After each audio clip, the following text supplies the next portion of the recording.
There was a time when words spoken in anger were considered private failures, mistakes made behind closed doors that families worked through quietly. But what happened on Family Feud in March 2025 reminded us all that sometimes the most hurtful words reveal the deepest wounds, and that healing requires more than apologies. When 46-year-old Rebecca Lawson looked at her husband of 22 years on national television and called him the biggest mistake of my life, the studio fell silent. Steve Harvey's intervention came swift and powerful, because what seemed like cruelty on the surface was actually a woman breaking under the weight of decades of unspoken pain. Before we begin this story of hurt, healing, and the power of truth, if you value honest conversations about marriage and second chances, please take a moment to like this video and subscribe to our channel. Now let us examine what happens when resentment finally finds its voice. The Lawson family from Portland, Oregon arrived at the Family Feud studio appearing remarkably ordinary. Rebecca Lawson, 46 years old, stood in a burgundy blouse that she had purchased specifically for the occasion. Her husband Thomas, 48, wore a crisp white shirt and stood with the confident posture of a man comfortable in his own skin.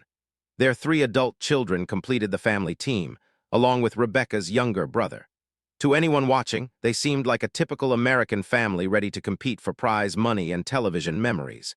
Steve Harvey approached them with his characteristic warmth and energy. He began the introductions as he always did, asking each family member to share something about themselves. Thomas spoke first, his voice carrying the smooth confidence of someone accustomed to public speaking. "Steve, I'm Thomas Lawson. I'm a senior partner at a law firm here in Portland. We specialize in corporate law. Been practicing for 23 years now. It's been a great career, very rewarding." Steve nodded approvingly and turned to Rebecca. "And Rebecca, tell us about yourself." Rebecca hesitated for just a moment before speaking. "I'm a stay-at-home mom. Well, I was. Our youngest just started college last fall, so now I'm trying to figure out what comes next." "Empty nest syndrome?" Steve asked with a knowing smile. "That's a big adjustment." "You have no idea," Rebecca said, and there was something in her tone that made Steve look at her more closely. But he moved on to introduce the rest of the family, not yet aware of the storm that was brewing beneath the surface of this seemingly normal family. What the studio audience could not know was the story that had brought Rebecca to this moment. 24 years earlier, Rebecca had been a brilliant medical student at Oregon Health and Science University. She had graduated summa cum laude from college with a degree in biochemistry and had been accepted into one of the most competitive medical school programs in the country. She was in her second year, excelling in every course, when she discovered she was pregnant. Rebecca and Thomas had been dating for 2 years. He was in law school at the time, equally ambitious and driven. When Rebecca told him about the pregnancy, Thomas had been supportive in the way that young men often are when they mean well but do not fully understand the implications of their words.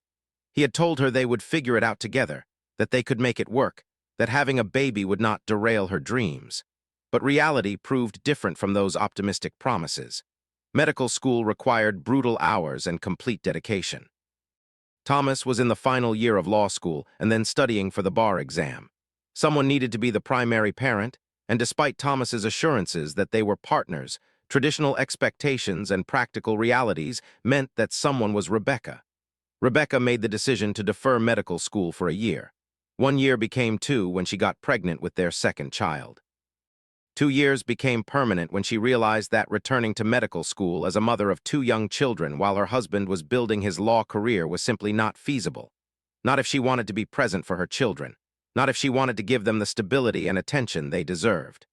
Thomas had supported her decision to stay home, though supported might have been too generous a word. He had not fought against it. He had agreed it made sense given his career trajectory and earning potential. He had told her she was making a noble sacrifice, that being a mother was the most important job in the world. And Rebecca, young and idealistic and desperately wanting to believe that motherhood would be fulfilling enough to replace the dreams she was abandoning, had convinced herself that she was making the right choice. For 22 years, Rebecca had been a devoted mother. She had attended every school event, managed every crisis, overseen every homework assignment. She had created a beautiful home, organized family vacations, maintained relationships with extended family. She had been the perfect corporate wife, hosting dinner parties for Thomas's colleagues, making small talk with senior partners' wives, ensuring Thomas always looked good in professional and social settings. But somewhere along the way, Rebecca had lost herself.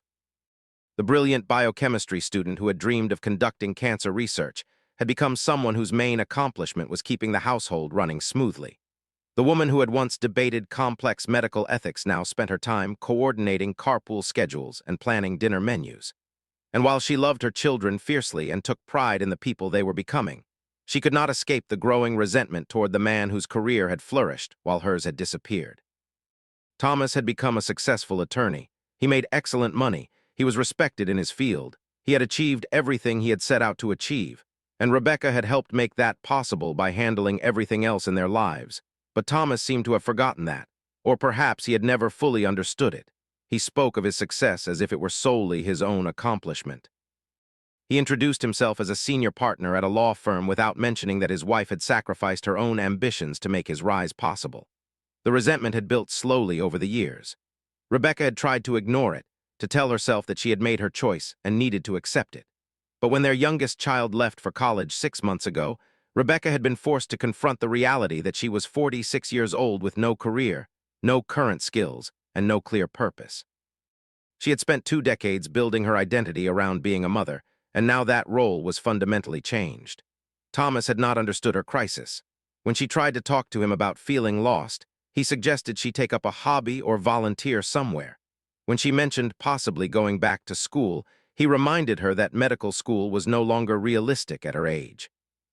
When she expressed feelings of regret about the path not taken, he told her she was being ungrateful for the life they had built together. The truth was that Thomas loved Rebecca, but he had never truly seen her sacrifice. He had never acknowledged that his success was built on her dreams being set aside. He had never expressed real gratitude for the 22 years she had spent making his life easier. And Rebecca, who had spent those same 22 years staying quiet about her disappointment and resentment, had finally reached a breaking point. The Family Feud taping had been Thomas's idea. He thought it would be fun, a chance to make some money and have an experience together as a family. Rebecca had agreed because she always agreed to things Thomas wanted to do. But she had not anticipated how being on stage, being asked to introduce herself and define who she was, would make her feel so empty.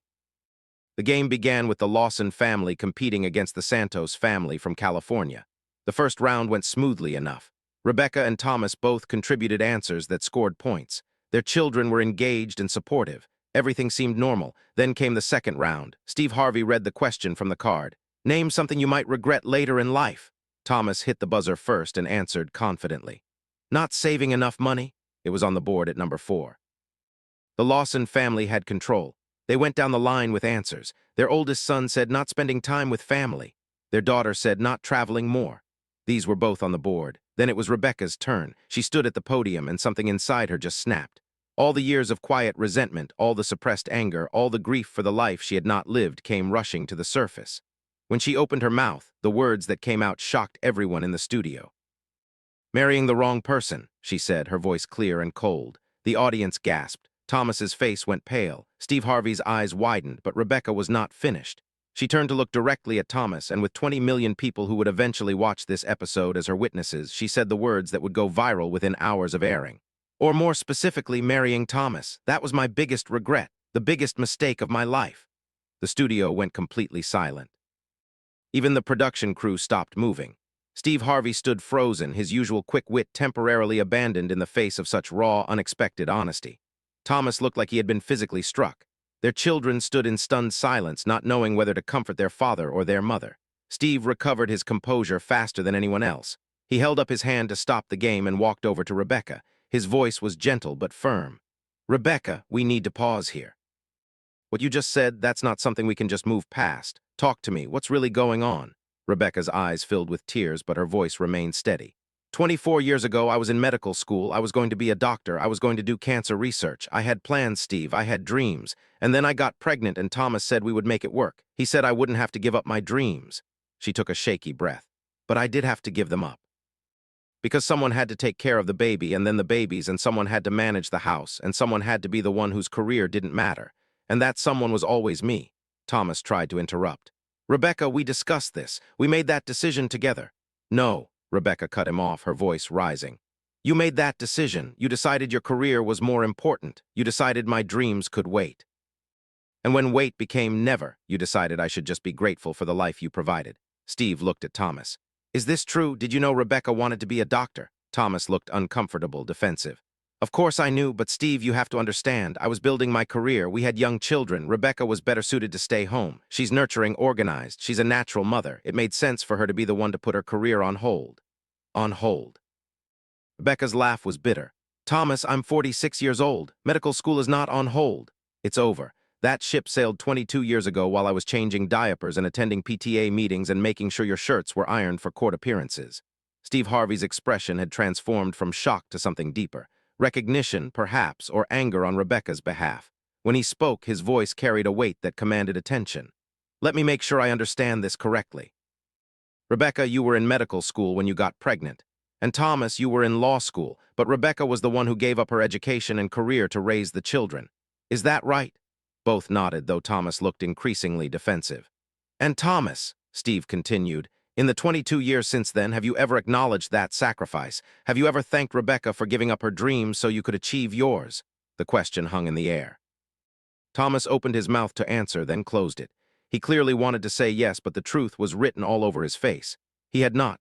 Or if he had, it had been perfunctory, meaningless, the kind of empty gratitude that costs nothing and acknowledges even less. I appreciate everything Rebecca has done for our family, Thomas finally said, but his words sounded hollow even to him. Steve shook his head slowly. That's not what I asked. I asked if you've acknowledged her sacrifice. If you've recognized that your successful career was built on her lost dreams. Because from where I'm standing, it sounds like you think Rebecca's job was to stay home while yours was to succeed. Like her sacrifice was just her doing what she was supposed to do.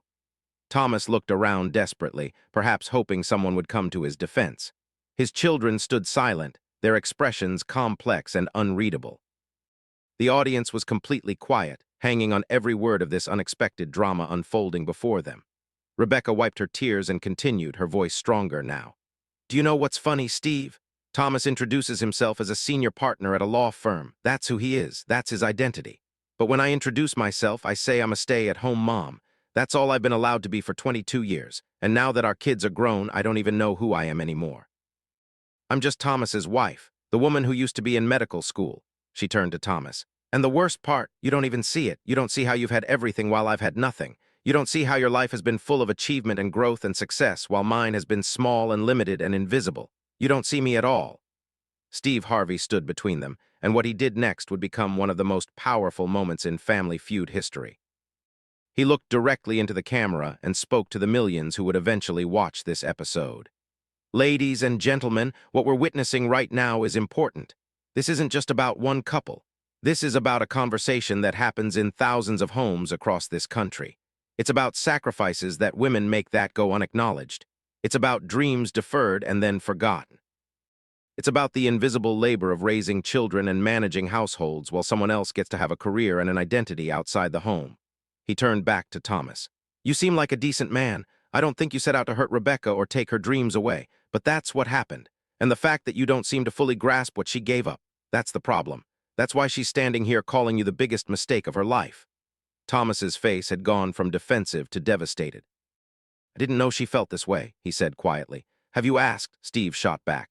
In 22 years of marriage, have you ever really asked Rebecca if she was happy, if she was fulfilled, if she had regrets? Thomas had no answer. The silence was damning. Steve turned to Rebecca, his voice gentler now. Rebecca, I need to ask you something. Do you really think marrying Thomas was a mistake? Or is what you're really feeling hurt and angry about the way things turned out? Because those are two different things. Rebecca considered the question carefully. When she spoke, her voice was thoughtful rather than angry. I don't know, Steve. I love my children. I can't regret having them. But did I have to give up everything to be their mother? Did my dreams have to die for theirs to live? I look at Thomas and I see someone who got to have it all. Career, family, identity, purpose. And I look at myself and I see someone who gave up everything and got so little in return. What do you mean, so little in return? Steve asked. I mean respect, acknowledgement, partnership. I mean being seen as an equal instead of as someone whose job was to make Thomas's life easier. I mean having my own identity instead of just being Thomas's wife or the kid's mom. Steve nodded slowly, then made a decision. We're going to take a break. Production, give us 30 minutes. Thomas, Rebecca, you two are coming with me. We're going to have a conversation in private before we continue this game. What happened during that 30-minute break would later be described by producers as one of the most intense and emotional moments they had ever witnessed off camera. Steve Harvey sat down with Thomas and Rebecca in a private room and facilitated a conversation that should have happened years earlier. "Thomas," Steve began, "I need you to really hear what Rebecca is telling you. Not just the words, but the pain behind them." "Can you do that?" Thomas nodded, tears now streaming down his face. "I'm trying to understand, I really am, but I thought we were happy. I thought we had a good life." "You did have a good life," Rebecca said quietly. "I had a small one, that's the difference." Steve leaned forward. "Let me ask you something, Thomas. If you could go back 22 years knowing what you know now about how Rebecca feels, what would you do differently?" Thomas thought for a long moment. "I don't know. We had small children. Someone had to be home with them. I was further along in my career. It made logical sense for Rebecca to be the one to stay home." "But did it have to be permanent?" Steve pressed. "Did you ever support Rebecca going back to school once the kids were older? Did you ever encourage her to have something for herself outside of being a mother and wife?" Thomas's silence was answer enough. Steve turned to Rebecca. "And you, Rebecca, why didn't you speak up sooner? Why did you wait 22 years to tell Thomas how you really felt?" Rebecca's laugh was sad. "Because I convinced myself I was being selfish. Because every time I mentioned feeling unfulfilled, Thomas would remind me how lucky we were, how good we had it, how I should be grateful. Because I was raised to believe that being a good wife and mother meant sacrificing without complaint. Because I thought if I was just a better wife, a more grateful person, these feelings would go away." "But they didn't go away," Steve said softly. "No, they just grew. Until today when I stood on that stage and had to introduce myself and I realized I didn't know who I was anymore, and all that resentment just came pouring out." Steve looked at both of them. "Here's what I see. I see two people who love each other but who haven't been honest with each other. Rebecca calling Thomas a mistake was cruel. But it was the cry of someone drowning in regret and resentment who finally couldn't hold it in anymore. And Thomas, I think you've been blind to your wife's pain because acknowledging it would mean acknowledging your complicity in it." He continued, "But here's the thing. You can't go back and change the past 22 years. You can't give Rebecca back her medical career. But you can choose what happens next. You can choose to really see each other, to hear each other, to build something new." Thomas turned to Rebecca, his voice breaking. "I'm so sorry, I never realized. I never understood what I was asking you to give up. I thought you wanted to stay home. I thought you were happy." "I wanted to be happy," Rebecca said. "I tried so hard to be happy, but wanting something and having it are different things." Steve gave them space to talk, to really talk, perhaps for the first time in years. They cried together. They spoke honestly about resentments and disappointments. They acknowledged truths that had been buried under decades of polite pretending. When they emerged from that room 30 minutes later, something fundamental had shifted between them. They were not healed. That would take much more than a half-hour conversation. But they had started the process of honest communication that their marriage desperately needed. Steve made an announcement to the studio audience. "Ladies and gentlemen, the Lawson family is going to step away from the game. What happened here today was bigger than Family Feud. These two people have some serious talking to do, some healing work ahead of them. The Santos family wins by default, and they deserve that victory." But Steve was not finished. He turned to Rebecca. "Rebecca, I want you to hear something. You're 46 years old. That's not too late to have dreams. That's not too late to build a career or find purpose. Medical school might not be realistic at this point, but there are other paths you could teach. You could do research. You could find work in the medical field that uses your knowledge and passion. Your story doesn't have to end with being just a stay-at-home mom." He pulled out his checkbook and wrote a check.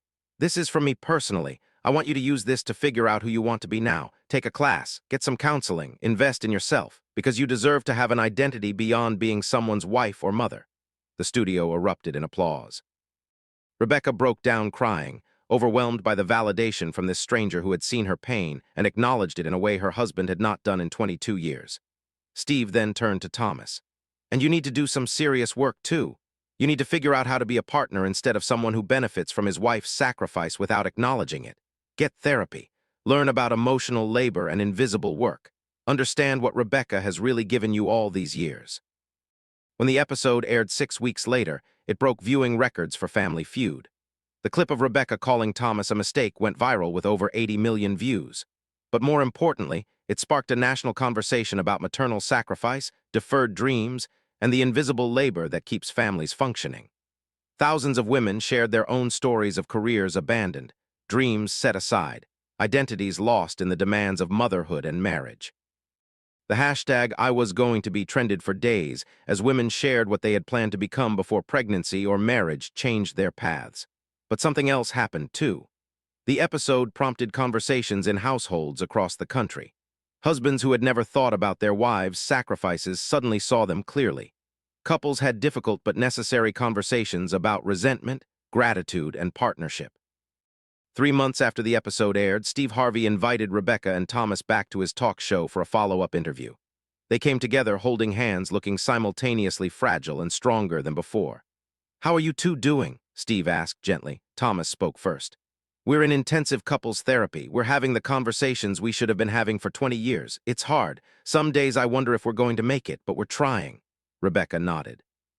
"That episode was the worst and best thing that ever happened to our marriage. Worst because it exposed how broken we were. Best because it finally forced us to deal with it instead of pretending everything was fine." Steve asked the question everyone wanted to know. "Do you still think marrying Thomas was a mistake?" Rebecca thought carefully before answering. "I think not speaking up for myself was a mistake. I think believing I had to choose between being a mother and having dreams was a mistake. I think 22 years of resentment without honest communication was a mistake. But Thomas himself, no, he's a good man who was raised in a system that taught him his career was more important than mine. We both believed lies about what marriage was supposed to look like. We're trying to build something more honest now." Steve then asked about the money he had given Rebecca. Her face lit up. "I enrolled in a master's program in public health. I can't go back to medical school, but I can work in healthcare policy and research. I start classes next month. For the first time in 22 years, I have something that's mine, something I'm building for myself." Thomas spoke up, his voice proud. "She's going to be amazing. I'm learning what it means to really support her. I'm taking on more household responsibilities. I'm learning to cook. I'm discovering what she's been managing all these years while I thought my job was the hard part." The interview revealed that their children had also been affected by witnessing their parents' breakthrough. Their oldest daughter had shared that seeing her mother's pain had made her determined to never lose herself in marriage or motherhood. Their sons had said it taught them to value their future partner's dreams as much as their own. Steve revealed that the episode had inspired his foundation to create a scholarship program for women returning to education after years away. The program, called Dreams Deferred But Not Denied, would provide financial support and mentoring to women over 40 who wanted to pursue education or career training. 1 year after that explosive Family Feud episode, Rebecca and Thomas's transformation was remarkable. They were still together, still working through issues, but fundamentally changed. Thomas had become an advocate for men understanding emotional labor and supporting their spouse's ambitions. Rebecca had found her voice and her purpose. Rebecca had excelled in her master's program and had already secured an internship at a healthcare policy think tank. She was building a professional identity separate from being a wife and mother. More importantly, she was building a sense of self-worth that was not dependent on anyone else's validation. Their marriage was different now. It was built on honesty rather than pretense, on mutual support rather than one-sided sacrifice. They had learned to communicate about resentments before they festered. Thomas had learned to see and acknowledge Rebecca's labor, both past and present. Rebecca had learned that speaking up for her needs was not selfish but necessary. 5 years later, Rebecca completed her master's degree and was working full-time in healthcare policy. She had published research papers and was making a real impact in her field. At 51, she had the career and identity she thought she had lost forever at 24. Thomas had made significant changes too. He had reduced his work hours to be more present at home. He had educated himself about feminism, emotional labor, and equal partnership. He spoke publicly about what he had learned, encouraging other men to truly see and value their wives' contributions and sacrifices. Their children, now all in their mid to late 20s, had learned powerful lessons from their parents' journey. They had seen that honesty, even painful honesty, was better than comfortable lies. They had learned that it was never too late to change, to grow, to build something better. The episode itself had become legendary in Family Feud history. It was studied in marriage counseling courses as an example of how resentment builds when sacrifices go unacknowledged. It was referenced in feminist literature as a perfect illustration of how traditional gender roles damage women. It was used in communication classes to show the importance of expressing feelings before they become toxic. But perhaps the most significant impact was on the thousands of women who saw themselves in Rebecca's story. Women who had given up dreams for family. Women who felt invisible in their own lives. Women who carried resentment they had never voiced. Many of them were inspired to finally speak their truth, to reclaim some piece of themselves, to refuse to keep shrinking to make others comfortable. Rebecca became a speaker and advocate for women returning to education and careers after years away. She shared her story at universities, women's conferences, and policy forums. She was honest about the pain, the struggle, the years of resentment. But she was also honest about the possibility of redemption, of second chances, of building something new even when you think it is too late. Before we close this powerful story of pain transformed into purpose, if you have been moved by Rebecca's journey from resentment to reclamation, please take a moment to like this video and subscribe to our channel. Share this story with someone who needs to hear it, especially anyone who has lost themselves in the demands of family and forgotten their own dreams. Remember that it is never too late to become who you were meant to be. The story of Rebecca and Thomas Lawson reminds us that marriage requires more than love. It requires seeing each other fully, acknowledging sacrifices honestly, and building partnership intentionally. It shows us that words spoken in anger often reveal truths that have been suppressed for too long. It teaches us that it is never too late to change, to grow, to become the person you were meant to be. Harvey said it best in his final reflection on that unforgettable episode. Rebecca calling Thomas a mistake was not the real story. The real story was 22 years of invisible sacrifice, unspoken resentment, and a woman who lost herself in the expectations of who she was supposed to be. But it is also a story of redemption, of a couple willing to do the hard work of truly seeing each other, of a woman reclaiming her dreams at 46, of a man learning what real partnership means. That is not just a family feud moment. That is a testament to the human capacity for growth, for change, for building something better from the rubble of what was broken. That is why we tell these stories. That is why truth, even painful truth, matters.